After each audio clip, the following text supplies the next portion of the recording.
In past years, we have pursued a subsonic rocket competing in the 10,000 foot category. 2023, 2024, we were really bringing in the awards. And this year, we're like, okay, we've demonstrated to ourselves and to the world that we can not only successfully build and fly a 10,000 foot category rocket, but we can also completely dominate the competition. Engineering is about making the stuff that's newer and better. And so if we're just going to keep repeating our first, second place rocket, we're not actually engineering. We are just copying instructions that we made from past years. And so the BYU Rocketry kind of phrase is that we don't just make rockets, we make engineers. And if we're making the same rocket over and over, we're not making engineers anymore. So this year we decided to compete in the 30,000 foot category.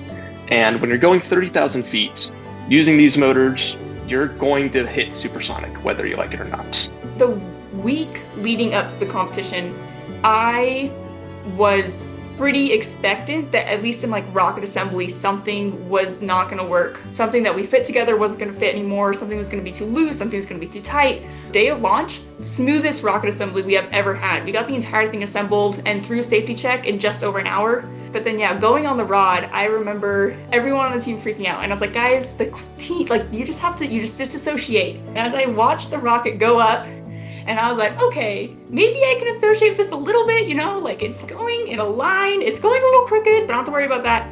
And then it just suddenly goes sideways. And I remember I'm like, nope, we're back to disassociating. We're just gonna watch the rocket and we're gonna consider that that's my rocket later when I get home, when I'm able to kind of piece together what happened without just like watching all of my work fall to the ground at ballistic speeds. When you're starting a project, you have to accept right off the bat, there's a very good chance you might not get this thing back. That it's going to fail, and when it fails, it'll fail spectacularly.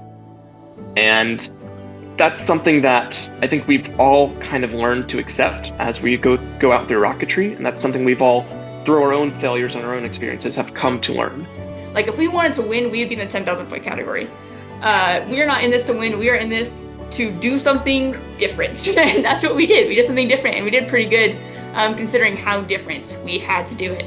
It's okay, we failed. We didn't accomplish what we set out here to accomplish. But we would be absolute fools if we didn't attempt this again.